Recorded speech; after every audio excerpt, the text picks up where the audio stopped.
Lorsque Shutter Island paraît en 2010, beaucoup y voient d'abord un exercice virtuose de cinéma de genre.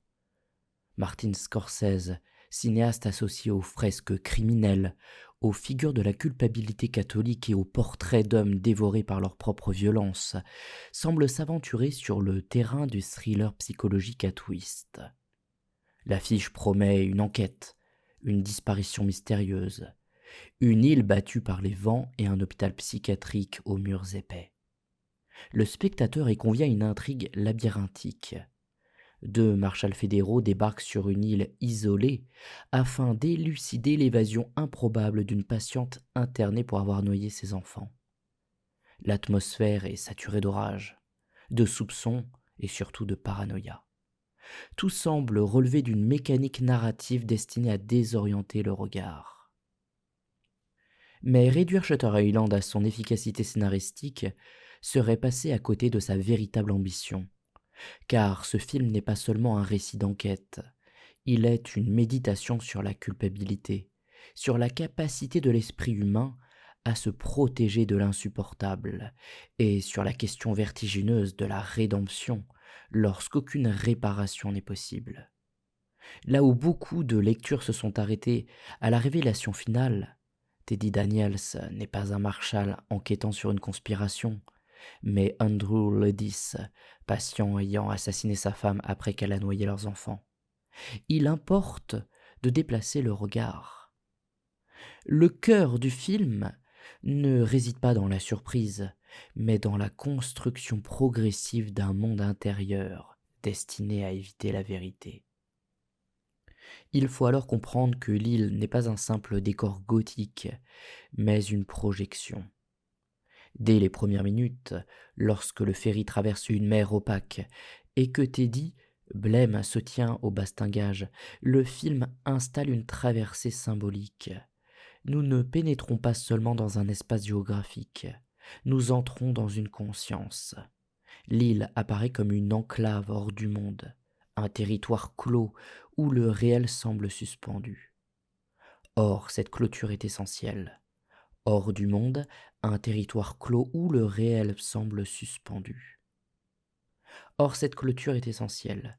Elle figure la manière dont l'esprit circonscrit le trauma pour tenter de le contenir. Shutter Island n'est pas une prison au sens administratif du terme. Elle est une chambre mentale où la mémoire se recompose.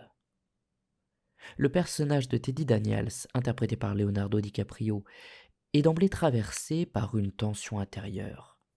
Ancien soldat ayant participé à la libération des camps, veuf hanté par l'incendie criminel qui aurait coûté la vie à son épouse, il est présenté comme un homme droit, déterminé, animé par une volonté de justice. Pourtant, quelque chose cloche dans sa posture. Son regard semble toujours légèrement décalé, comme s'il poursuivait une vérité qui lui échappe. Le film installe ainsi une ambiguïté fondamentale. L'enquête n'est peut-être qu'un écran, un dispositif narratif destiné à masquer une interrogation plus intime. Scorsese, cinéaste profondément marqué par la tradition catholique, n'aborde jamais la faute de manière superficielle. Dans son œuvre, la culpabilité n'est pas seulement morale, elle est existentielle. Elle ronge, elle structure, elle déforme la perception du monde. Shutter Island prolonge cette obsession. Andrew Ledis ne peut pas vivre avec la conscience d'avoir tué Dolores. Le geste est irréversible, l'acte est absolu. Dès lors, l'esprit construit une fiction salvatrice. Il n'est plus le coupable, il devient l'enquêteur. Il ne subit plus le jugement, il instruit le procès. Cette inversion n'est pas un simple délire psychiatrique, elle est une stratégie de survie. Le film, en cela, dialogue avec une question philosophique centrale. Que devient le sujet lorsque la vérité sur lui-même excède ce qu'il peut supporter ? La mémoire n'est pas un simple enregistrement des faits, elle est une construction. Elle sélectionne, elle organise, elle réécrit. Andrew fabrique un récit où la violence qu'il a commise est déplacée vers l'extérieur. Il invente un complot, imagine des expérimentations illégales, soupçonne l'État et la psychiatrie d'être les véritables coupables. Cette paranoïa n'est pas gratuite. Elle permet de maintenir une cohérence identitaire. Il est plus supportable de croire à un monde manipulé qu'à une responsabilité personnelle irrévocable. Il paraît essentiel de souligner que le film ne traite pas la folie comme une simple pathologie spectaculaire. Il ne s'agit pas d'un divertissement sur la démence, mais d'une réflexion sur le déni. Andrew ne délire pas pour le plaisir du récit, il délire parce que la lucidité serait destructrice. La culpabilité, lorsqu'elle atteint un certain seuil, menace l'intégrité même du sujet. Elle exige soit une reconnaissance totale, soit une fuite radicale. Shutter Island met en scène cet entre-deux, cette oscillation permanente entre la vérité et l'effacement. L'esthétique du film participe pleinement de cette réflexion. Les couleurs désaturées, les contrastes violents entre ombre et lumière, les intérieurs oppressants de l'asile, les falaises abruptes battues par les vagues. Tout semble traduire un monde où l'équilibre est rompu. L'île est à la fois monumentale et claustrophobe. Elle ouvre des horizons marins infinis tout en enfermant ses habitants dans des bâtiments austères. Cette contradiction spatiale reflète la situation d'Andrew.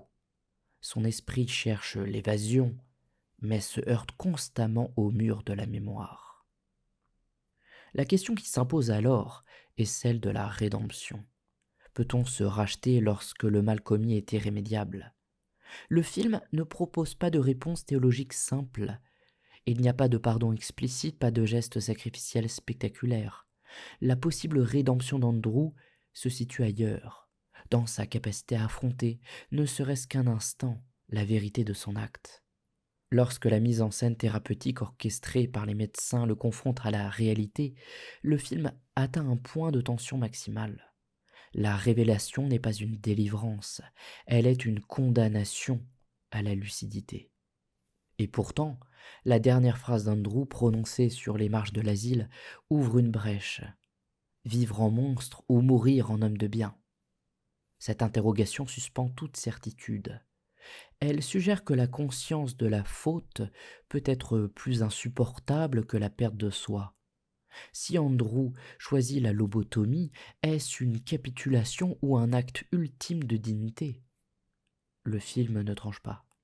Il laisse le spectateur face à une ambiguïté éthique profonde. Ainsi, l'introduction de Shutter Island ne doit pas être pensée comme l'entrée dans un simple thriller, mais comme l'ouverture d'un procès intérieur. L'île devient le tribunal où la conscience se juge elle-même. Chaque couloir, chaque porte verrouillée, chaque tempête participe d'une dramaturgie de la culpabilité. Ce que Scorsese filme au fond, ce n'est pas la folie comme spectacle, mais la fragilité d'un sujet confronté à l'insupportable vérité de son propre acte. Et c'est peut-être cette dimension, plus que le twist narratif, qui explique la persistance du film dans l'imaginaire contemporain.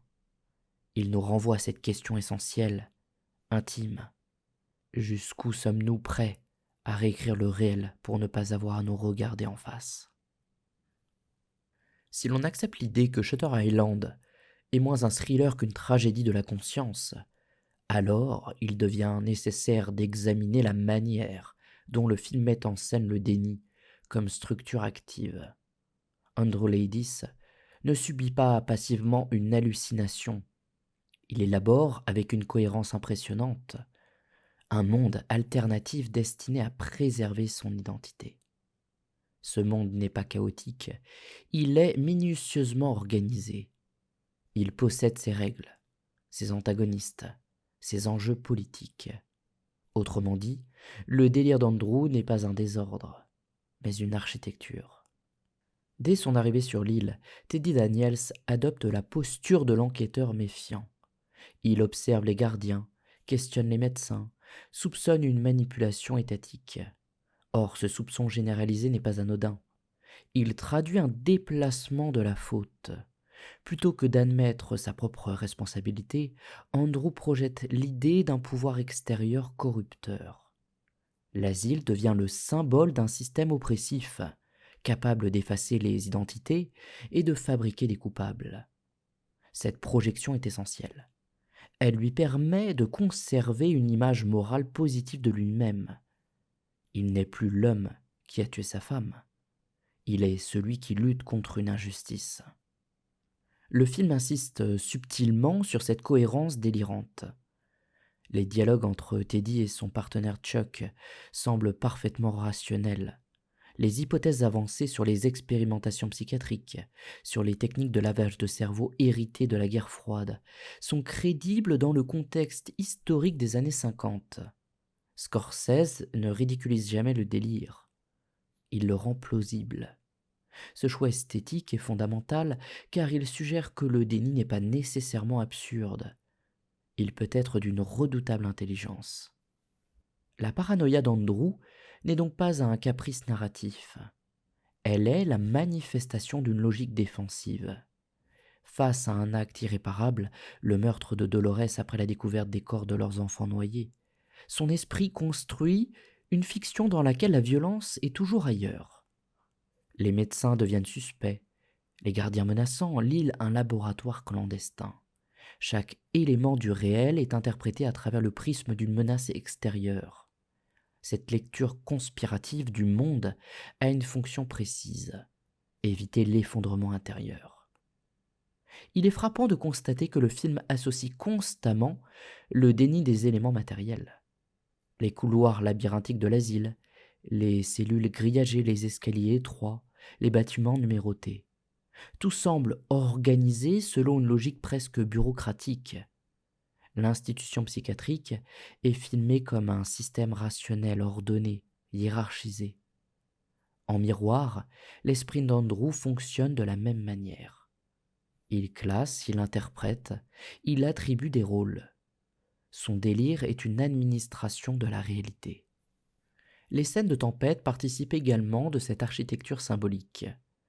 Lorsque l'ouragan coupe l'île du continent, lorsque les vents hurlent et que la mer devient infranchissable, le film matérialise l'isolement psychique d'Andrew. Plus aucun lien avec le monde extérieur n'est possible. L'île devient un espace clos où la fiction peut se déployer sans contradiction. La tempête n'est pas seulement un événement météorologique, elle figure le chaos intérieur, mais un chaos contenu dans un cadre précis. Le déni a besoin d'un territoire protégé. Il convient également d'analyser le rôle du partenaire Chuck, qui se révélera être le docteur Chian. Dans la fiction d'Andrew, Chuck est l'allié fidèle, le témoin de l'injustice, celui qui partage le soupçon. Cette présence est essentielle. Le déni ne peut pas être totalement solitaire. Il exige une validation symbolique. Andrew a besoin d'un regard qui confirme sa version du monde. Chuck remplit cette fonction. Il renforce la cohérence du récit alternatif. Ainsi, le film suggère que l'identité se construit toujours dans une relation. Même le délire a besoin d'un autre pour exister. Les rêves et les hallucinations viennent fissurer cette architecture, mais ils ne la détruisent pas immédiatement.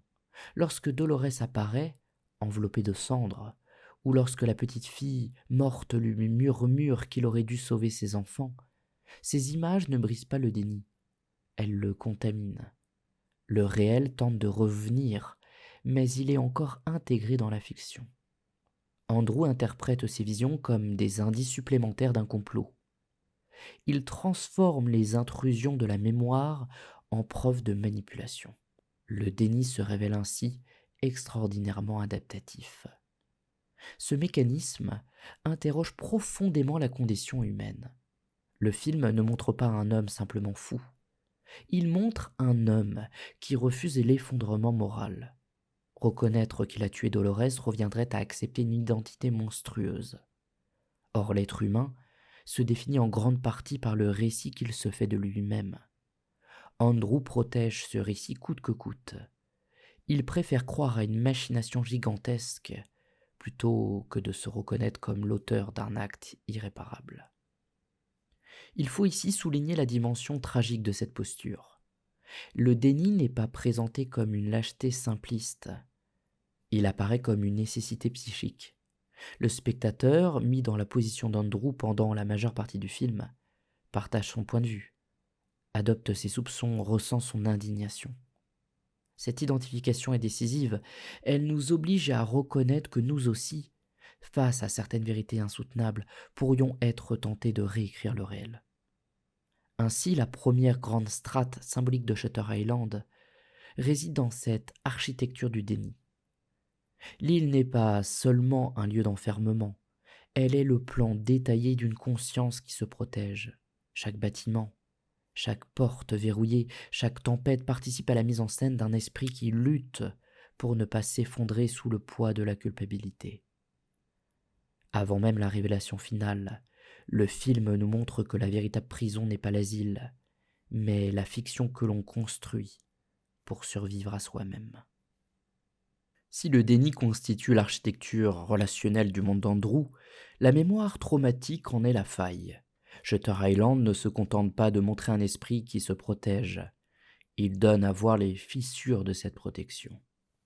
À intervalles réguliers, des images surgissent, insistantes, fragmentaires, comme si le réel tentait de reprendre ses droits. Ces images ne s'intègrent pas harmonieusement au récit délirant, elles le perturbent, l'empoisonnent, le trouent. C'est par elles que la culpabilité infiltre la fiction. La mémoire d'Andrew n'est pas linéaire.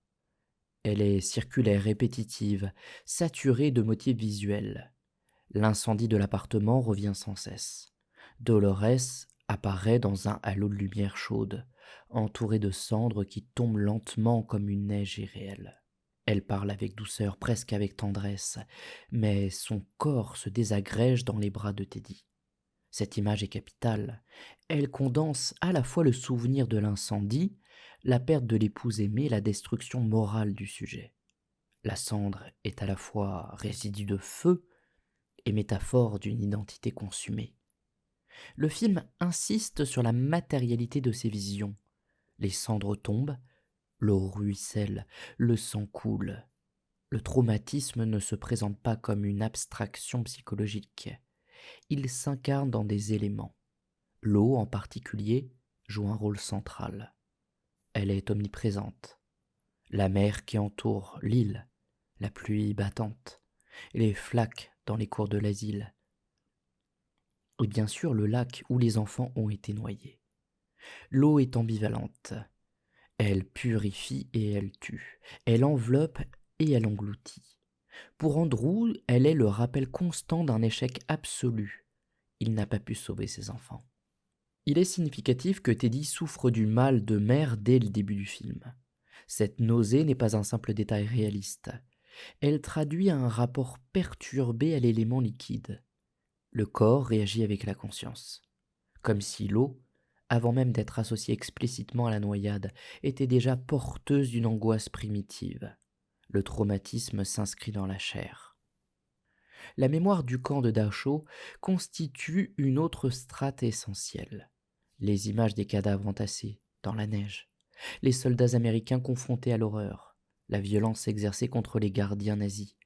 Tout cela est présenté comme un passé traumatique de Teddy. Mais les souvenirs ne sont pas seulement historiques, ils fonctionnent comme un miroir. Face au mal absolu des camps, Andrew peut relativiser son propre crime. La guerre devient un écran moral. Elle lui permet d'inscrire sa violence dans un contexte plus vaste, presque excusable. Cependant, le film ne laisse pas cette comparaison intacte. Les images de Dachau sont filmées avec une brutalité froide, presque documentaire. Elles ne sont pas héroïques, elles montrent la décomposition, l'inhumain, l'irréparable. En les juxtaposition aux visions de Dolores et des enfants noyés, Scorsese suggère que le mal n'est pas seulement un phénomène historique extérieur. Il peut surgir dans l'intimité domestique. Il n'a pas besoin d'idéologie pour exister. Cette mise en parallèle est vertigineuse encore une fois. Elle annule la hiérarchie rassurante entre crime collectif et crime personnel. La répétition est ici un motif fondamental. Andrew ne cesse de revivre les mêmes scènes. Les rêves ne progressent pas, il rejoue. Cette circularité signale l'impossibilité du deuil. Faire son deuil suppose d'accepter la perte, d'intégrer l'événement dans une narration cohérente. Or, Andrew ne peut pas intégrer la noyade de ses enfants dans un récit supportable. La mémoire reste figée, fragmentée, obsédante. Elle revient sous forme de cauchemar parce qu'elle n'a pas été reconnue. Le film montre également que le traumatisme altère la perception du temps. Les transitions entre rêve et réalité sont fluides, presque imperceptibles. Le spectateur perd ses repères comme Andrew. Cette confusion n'est pas un simple effet de style, elle traduit une vérité psychologique. Le trauma ne reste pas cantonné au passé, il envahit le présent. Il brouille les frontières temporelles. L'île tout entière semble suspendue dans une temporalité instable, comme si le passé refusait de se laisser dépasser. La mémoire traumatique, dans le film, n'est pas seulement une souffrance subie, elle est aussi une accusation silencieuse. Lorsque la petite fille morte murmure à Teddy qu'il aurait dû la sauver, la scène ne relève pas du fantastique gratuit. Elle matérialise la voix intérieure de la culpabilité. Andrew est jugé par ses propres souvenirs. Il est à la fois accusé et accusateur. Dans cette perspective, la mise en scène thérapeutique orchestrée par les médecins prend une dimension nouvelle. Elle n'est pas seulement une tentative de guérison, elle est une confrontation organisée avec la mémoire. Le docteur Cawley ne cherche pas à imposer une vérité extérieure. Il tente de créer les conditions dans lesquelles Andrew pourrait reconnaître la sienne. La thérapie devient un théâtre où la mémoire peut être rejouée jusqu'à ce qu'elle cesse d'être niée. Cependant, cette confrontation est risquée, car se souvenir ici ne signifie pas se libérer. Cela signifie accepter une identité insoutenable. La mémoire n'est pas cathartique, elle est écrasante. Lorsqu'Andrew finit par se souvenir pleinement de la scène du lac, le film adopte une tonalité presque silencieuse, dépouillée de tout spectaculaire. Les corps des enfants flottent dans l'eau avec une immobilité terrible. Dolores, absente à elle-même, parle avec une douceur délirante. Andrew, impuissant, semble déjà ailleurs. Ce n'est pas une explosion dramatique, c'est une implosion morale. Ainsi, la mémoire traumatique dans Shutter Island n'est pas un simple élément explicatif, elle est le cœur battant du film. Elle fissure l'architecture du déni, elle infiltre chaque image, elle transforme l'eau en espace hanté. Plus qu'un thriller, le film devient une méditation sur l'impossibilité du deuil lorsque la faute est trop lourde pour être intégrée. La mémoire, loin d'être un refuge, devient un tribunal intérieur dont on ne peut s'évader qu'au prix de l'oubli de soi. Si l'architecture du déni structure l'île et si la mémoire traumatique en fissure les murs, alors le phare constitue le point culminant de cette topographie symbolique. Il n'est pas simplement un bâtiment isolé au bord des falaises. Il est l'axe vertical du film, le lieu vers lequel tout converge, le centre imaginaire du complot dans l'esprit de Teddy, et paradoxalement, le lieu du dévoilement le plus dépouillé. Dans la fiction qu'Andrew se raconte, le phare est le laboratoire secret où l'on pratique des expériences sur le cerveau humain. Il représente l'obscur pouvoir, la manipulation, l'atteinte ultime à la liberté individuelle. Il est l'endroit interdit, celui dont l'accès est contrôlé, celui que l'on ne montre pas. Or, cette projection est profondément révélatrice. Andrew situe le mal au sommet de l'île, dans une tour de lumière supposément détournée de sa fonction. Autrement dit, il imagine que la vérité est confisquée par une autorité extérieure. Mais lorsque Teddy parvient enfin au phare, accompagné du docteur Cawley, la révélation opère une inversion brutale. Il n'y a ni machine sophistiquée, ni prisonnier lobotomisé, ni preuve d'un complot étatique. Il y a un espace presque vide, baigné d'une lumière crue. Le fantasme d'un mal caché s'effondre face à la banalité du lieu. Ce renversement est décisif. le centre du complot imaginaire est en réalité le centre de la confrontation morale. La lumière du phare, dans sa dimension symbolique, n'est plus celle qui éclaire la mer pour guider les navires. Elle devient lumière de la conscience. Elle ne révèle pas un secret extérieur, elle révèle un secret intérieur. Le docteur Collet n'impose pas une vérité par la force. Il expose patiemment la cohérence du dispositif thérapeutique, reconstitue les événements, nomme Andrew par son véritable nom. Le jugement ne prend pas la forme d'une condamnation spectaculaire, il prend la forme d'un rappel des faits. Ce moment est d'une intensité particulière parce qu'il suspend la fiction. Pendant la majeure partie du film, le spectateur partage le point de vue de Teddy. Il soupçonne, il interprète, il doute. Dans le phare, cette identification est brutalement remise en question. Nous découvrons que nous avons adhéré à une construction délirante. Le film nous place alors dans une position inconfortable. Nous avons cru avec Andrew.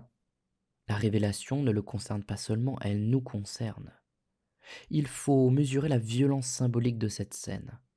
Reconnaître la vérité pour Andrew ne signifie pas seulement corriger une erreur factuelle.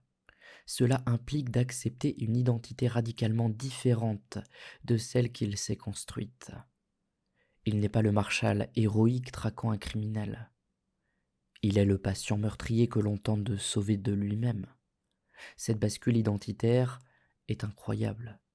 Elle ne modifie pas simplement le récit, elle reconfigure l'être. Lorsque la mémoire du lac revient pleinement, le film atteint son point de gravité. Andrew se souvient avoir découvert ses enfants noyés par Dolores, puis l'avoir abattu.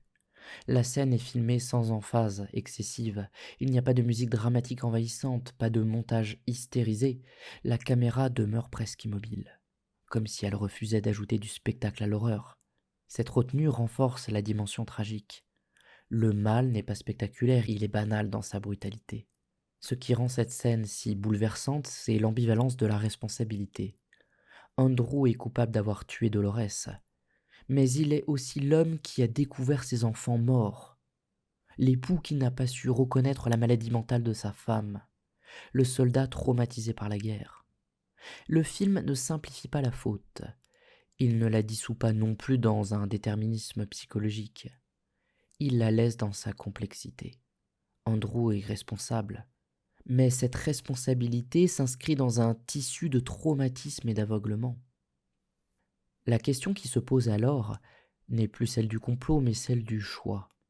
Une fois la vérité reconnue, que reste-t-il? Le film ne propose pas de solution judiciaire, ni de pardon religieux explicite. Il propose un instant de lucidité. Andrew semble comprendre, accepter, intégrer. Pendant quelques minutes, il n'est plus Teddy Daniels, il est Andrew Ledis. Père endeuillé, mari meurtrier, homme brisé.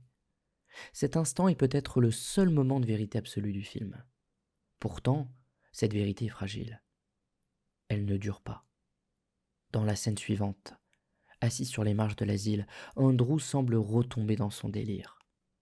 Il appelle le docteur Sheehan, par le nom de Chuck. Évoque la nécessité de quitter l'île pour poursuivre l'enquête. Les médecins concluent que la tentative a échoué. La lobotomie est décidée. C'est alors qu'Andrew prononce cette phrase énigmatique. Qu'est-ce qui serait pire? Vivre en monstre ou mourir en homme de bien? Cette question reconfigure toute la scène. Si Andrew est conscient au moment où il parle, alors sa rechute est feinte. Il choisit l'effacement plutôt que la persistance dans la lucidité. La lobotomie devient une forme de suicide symbolique, un sacrifice de la conscience pour échapper à la monstruosité assumée. Ce geste est profondément ambigu. Est-il une fuite ultime, un refus de porter la responsabilité jusqu'au bout? Ou est-il au contraire un acte de lucidité extrême, la reconnaissance que vivre avec cette mémoire serait une torture insoutenable? Le film ne tranche pas, il maintient le spectateur dans une tension éthique. La rédemption n'est pas clairement accordée, elle demeure suspendue. Ainsi, le phare n'est pas seulement le lieu de la révélation narrative, il est le lieu du jugement intérieur. C'est là que l'architecture du déni s'effondre. que la mémoire traumatique trouve son centre, que la responsabilité est nommée. Mais ce jugement n'aboutit pas à une paix morale. Il ouvre un vertige, celui d'un sujet qui doit choisir entre la vérité et l'anéantissement de soi. Shutter Island atteint alors sa dimension la plus profonde. Il ne s'agit plus d'un mystère à résoudre, mais d'une question à habiter. Peut-on vivre en assumant pleinement le mal que l'on a commis? Ou certaines vérités exigent-elles l'oubli comme seule forme possible de survie? Il serait insuffisant d'analyser Shutter Island uniquement à travers son intrigue ou ses symboles narratifs. Car le film ne se contente pas de raconter la culpabilité, il la met en scène dans sa forme même. La caméra, la lumière, le montage, la musique aussi, participent activement à la construction d'une expérience morale. Autrement dit, la culpabilité n'est pas seulement un thème du film, elle est inscrite dans sa grammaire visuelle. Martin Scorsese est un cinéaste du regard. Dans son œuvre, voir et être vu sont toujours des enjeux éthiques. Or, dans Shutter Island, le regard est constamment troublé. Les cadres sont souvent obstrués par des grilles, des vitres, des barreaux. Les personnages sont filmés à travers des portes entr'ouvertes, des couloirs étroits, des ombres envahissantes. Cette insistance sur l'obstacle visuel traduit une impossibilité d'accès direct au réel. Nous ne voyons jamais le monde de manière transparente. Nous le voyons à travers une médiation, une structure. La profondeur de champ est fréquemment réduite, isolant Teddy dans un espace indistinct. Le monde autour de lui semble parfois flou, comme si la réalité elle-même refusait de se stabiliser. Cette instabilité visuelle correspond à l'instabilité identitaire du personnage. Le spectateur partage son incertitude perceptive. Nous sommes placés dans une position d'adhésion au doute. La lumière joue également un rôle crucial. Les scènes diurnes sur l'île sont souvent saturées d'un ciel gris, d'une luminosité diffuse qui écrase les contours. À l'inverse, les scènes nocturnes sont travaillées dans des contrastes violents, presque expressionnistes. Les visages émergent de l'ombre, les silhouettes se découpent brutalement. Cette oscillation lumineuse traduit une lutte entre révélation et dissimulation. La vérité n'est jamais donnée dans une clarté apaisante. Elle surgit dans un éclat brutal. Il faut également évoquer la musique, composée de morceaux contemporains choisis avec soin. Les nappes sonores, les cordes tendues, les silences prolongés créent une tension constante. La bande-son ne sert pas simplement à accompagner l'action, elle construit une atmosphère d'inquiétude métaphysique. Chaque note semble amorcer une révélation imminente qui tarde à venir. La musique participe ainsi à l'expérience de l'attente, de l'angoisse diffuse qui caractérise la culpabilité. Le montage, enfin, accentue la fragmentation de la mémoire. Les transitions entre présent et passé sont souvent abruptes, sans signal clair. Un geste dans le présent se prolonge dans un souvenir. Un regard déclenche une vision. Le film refuse une chronologie stable. Cette discontinuité narrative reproduit la structure même du traumatisme. Le passé n'est pas dépassé, il envahit le présent. L'esthétique du film peut être lue comme une théologie du regard. Andrew est constamment observé, par les médecins, par les gardiens, par les patients. Mais il observe aussi en permanence. Il scrute, il interprète, il soupçonne. Cette circulation des regards crée une tension morale. Être vu, c'est être jugé. Or, Andrew redoute ce jugement. Il projette sur l'institution psychiatrique l'image d'un pouvoir surveillant et manipulateur. Mais en réalité, le regard le plus implacable est le sien. Le film met en place une situation paradoxale. Andrew fuit la vérité tout en la cherchant activement. Il enquête avec une détermination presque obsessionnelle. Il veut comprendre ce qui se trame sur l'île. Mais ce désir de vérité est ambigu. Il s'agit d'une vérité extérieure, spectaculaire, qui détournerait l'attention de la vérité intérieure. En ce sens, l'enquête policière fonctionne comme une quête déplacée de sens. Andrew cherche ailleurs ce qu'il refuse de voir en lui. Cette tension entre voir et ne pas voir est particulièrement forte dans les scènes où des patients murmurent des phrases énigmatiques à Teddy. Une femme lui glisse qu'il devrait s'enfuir. Un autre personnage écrit sur un carnet le mot Run. Ces indices peuvent être interprétés comme des signes du complot, mais ils peuvent tout autant être compris comme des manifestations de la conscience d'Andrew, des appels à fuir la vérité. Le film entretient volontairement cette ambiguïté. Il ne désigne jamais clairement la source des signes. L'esthétique de l'enfermement culmine dans la scène finale sur les marches de l'asile. Le cadre est presque apaisé, la lumière est douce, les médecins se tiennent en retrait. Rien ne semble spectaculaire, pourtant c'est dans cette apparente simplicité que se joue l'acte le plus radical du film. Andrew prononce sa phrase énigmatique avec une sérénité troublante. La caméra ne dramatise pas, elle observe. Ce choix formel est essentiel. La possible décision d'Andrew, accepter la lobotomie en pleine conscience, n'est pas filmée comme un sacrifice héroïque. Elle est filmée comme une résignation calme. Cette sobriété empêche toute glorification. Le film refuse la catharsis. Il laisse le spectateur face à une image presque neutre, mais chargée d'une densité morale immense. Ainsi, la mise en scène de Shutter Island n'est pas un simple écrin esthétique. Elle est l'expression d'une conscience fragmentée, d'un regard qui hésite entre révélation et aveuglement. La culpabilité traverse la forme même du film. Elle habite les cadres, les ombres, les silences. En ce sens, Scorsese ne filme pas seulement une histoire de faute et de rédemption. Il nous fait éprouver dans la texture même des images ce que signifie vivre sous le poids d'une vérité que l'on redoute d'affronter. Shutter Island met en scène un homme qui a commis un acte irréparable, mais il le filme avec une compassion indéniable. Andrew Laddis est à la fois meurtrier et traumatisé, coupable et brisé, responsable et vulnérable. Cette ambivalence est au cœur de la puissance du film, car elle empêche toute lecture simpliste. Il ne s'agit ni d'absoudre, ni de condamner. Il s'agit de penser la responsabilité dans toute sa complexité.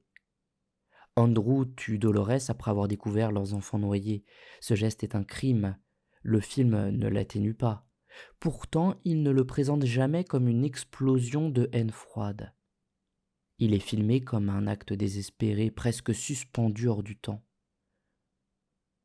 Dolores, absente à elle-même, parle avec douceur comme si la réalité n'existait plus. Andrew, face au corps de ses enfants, semble déjà effondré. Le coup de feu n'est pas un acte de domination, mais un effondrement supplémentaire. La scène est d'une lenteur insoutenable, comme si le film voulait empêcher toute lecture spectaculaire. Cette mise en scène oblige à poser une question difficile. Comment juger un homme dont l'acte est indissociable d'un contexte de traumatisme et d'aveuglement ? Andrew est marqué par la guerre, hanté par Dachau, incapable de reconnaître la maladie mentale de son épouse. Il a vécu le mal à l'échelle historique. Il n'a pas su le voir à l'échelle domestique. Ce contraste est terrible. Il souligne une limite humaine fondamentale. Nous pouvons être lucides face à l'horreur abstraite et aveugles face à celle qui se tient à nos côtés. La culpabilité d'Andrew ne réside pas seulement dans le meurtre de Dolores. Elle réside aussi dans ce défaut d'attention, dans cette incapacité à reconnaître la détresse de celle qu'il aimait. Le film suggère que la faute ne surgit pas toujours comme une intention malveillante. Elle peut naître d'un déni progressif, d'une fatigue morale, d'un refus d'affronter la fragilité de l'autre. En ce sens, Shutter Island n'est pas uniquement un film sur un crime spectaculaire. C'est un film sur les micro-aveuglements qui précèdent la catastrophe. La question de la rédemption devient alors centrale. Peut-on se racheter lorsqu'il n'y a plus rien à réparer ? Les enfants sont morts, Dolores est morte. Le passé est irréversible. Il n'existe aucune action future capable d'annuler l'événement. La rédemption ne peut donc pas prendre la forme d'une compensation. Elle doit se situer ailleurs. Le film semble proposer une piste, la lucidité. Pendant un instant, dans le phare, Andrew accepte son identité véritable. Il se souvient. Il reconnaît, il pleure. Cette reconnaissance est peut-être la seule forme possible de dignité. Assumer la vérité, même si elle est insupportable, constitue un acte moral en soi. La rédemption ne serait pas l'effacement de la faute, mais l'acceptation pleine et entière de sa réalité. Cependant, la scène finale vient troubler cette hypothèse. Si Andrew choisit délibérément la lobotomie, alors il renonce à cette lucidité. Il préfère l'anesthésie à la conscience. La phrase qu'il prononce peut être lue de deux manières. Soit il considère que continuer à vivre avec la mémoire de son acte ferait de lui un monstre permanent, et que l'effacement de sa personnalité est une manière de préserver une forme de bonté intérieure. Soit il refuse d'assumer jusqu'au bout la responsabilité de son crime et choisit la fuite ultime. Cette ambiguïté est importante. Le film ne tranche pas parce qu'il ne veut pas transformer la culpabilité en équation morale simple. Andrew est à la fois sujet de son acte et sujet de sa souffrance. Il n'est pas réductible à son crime, mais son crime ne peut pas être dissous dans sa souffrance. Cette tension est profondément tragique. Elle rappelle les grandes figures du théâtre antique, où le héros est coupable sans être entièrement maître des circonstances, responsable sans être totalement libre. Il est intéressant de noter que la rédemption, si elle existe, n'est jamais confirmée par une instance transcendante. Il n'y a pas de voix divine, pas de pardon explicite, pas de salut assuré. Le film reste immanent. La seule scène de jugement est intérieure. Andrew est son propre tribunal. C'est peut-être la dimension la plus moderne de Shutter Island. La responsabilité n'est plus arbitrée par une autorité supérieure, mais par la conscience elle-même. Cette absence de résolution claire laisse le spectateur dans un inconfort durable. Nous ne savons pas si Andrew meurt symboliquement en homme digne ou s'il s'échappe une dernière fois de la vérité. Ce flottement n'est pas une faiblesse narrative, il est le cœur philosophique du film. La culpabilité ne se clôt pas par une morale, elle demeure comme une question ouverte. En définitive, Shutter Island ne propose pas une rédemption consolatrice, il propose une interrogation. Jusqu'où peut-on supporter la vérité sur soi-même ? Et si la lucidité est trop lourde, l'oubli est-il une faute supplémentaire ou une forme paradoxale de miséricorde envers soi ? Andrew Laddis ne trouve pas la paix, il trouve un choix, et ce choix, qu'il soit interprété comme un sacrifice ou comme une fuite, fait de lui une figure profondément tragique. Un homme confronté à l'insoutenable, oscillant entre la monstruosité assumée et l'effacement de soi, prisonnier non pas d'une île, mais d'une conscience qui ne peut ni se taire ni se supporter. Jusqu'ici, nous avons abordé Shutter Island comme une tragédie intérieure, centrée sur la culpabilité et la mémoire traumatique. Pourtant, le film ne se réduit pas à une étude psychologique isolée. Il s'inscrit dans un contexte historique précis. L'Amérique des années 50, la guerre froide, la peur du lavage de cerveau, la méfiance envers les institutions. Et cette inscription n'est pas décorative, elle constitue une strate symbolique supplémentaire. La folie individuelle dialogue constamment avec une inquiétude politique collective. Dans la fiction construite par Andrew, l'asile n'est pas un simple établissement médical. Il est un instrument de pouvoir. Les médecins y pratiqueraient des expérimentations secrètes, effaceraient les identités, fabriqueraient des coupables. Cette vision paranoïaque n'est pas inventée ex nihilo. Elle s'appuie sur un imaginaire réel de l'époque, celui des manipulations mentales, des techniques de conditionnement, des peurs liées au communisme et aux dérives autoritaires. Le délire d'Andrew puise dans une angoisse historique crédible. Cette dimension est très importante, car elle brouille les frontières entre folie individuelle et malaise collectif. Andrew n'invente pas un univers totalement déconnecté du monde. Il radicalise des inquiétudes déjà présentes dans son époque. Le film suggère ainsi que la folie ne surgit pas dans le vide. Elle se nourrit des discours, des peurs, des représentations sociales disponibles. L'asile lui-même est filmé comme un lieu ambigu. D'un côté, il représente une tentative de soin. Le docteur Collet affirme vouloir éviter les traitements violents, expérimenter une approche plus humaine de la psychiatrie. De l'autre, l'institution demeure un espace de contrainte. Gris, camisole, isolement, menace de lobotomie. Le soin et la coercition coexistent. Cette ambivalence renvoie à une question plus large. Qui décide de ce qui est normal? Qui définit la frontière entre raison et folie? Andrew refuse d'être défini comme un patient. Il se pense enquêteur, sujet actif, détenteur d'une vérité. Accepter son statut de malade reviendrait à accepter une forme de dépossession. Le film met en tension deux récits. Celui de l'institution, qui affirme soigner, et celui du sujet, qui se perçoit comme victime d'un système. Cette tension ne disparaît jamais complètement, même après la révélation. Car si Andrew est effectivement malade, cela n'annule pas la violence potentielle des dispositifs psychiatriques de l'époque. La menace de lobotomie cristallise cette ambiguïté. Présentée comme une solution ultime face à l'échec thérapeutique, elle incarne une forme d'effacement radical de la subjectivité. Supprimer les capacités cognitives pour supprimer la souffrance. Le geste est profondément troublant. Il interroge les limites du soin. À partir de quel moment le traitement devient-il une neutralisation?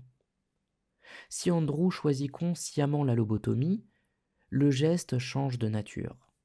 Il ne subit plus seulement une décision institutionnelle, il consent à sa propre extinction symbolique. Pourtant, même dans ce cas, le pouvoir médical reste présent. Le corps d'Andrew sera pris en charge, modifié, transformé.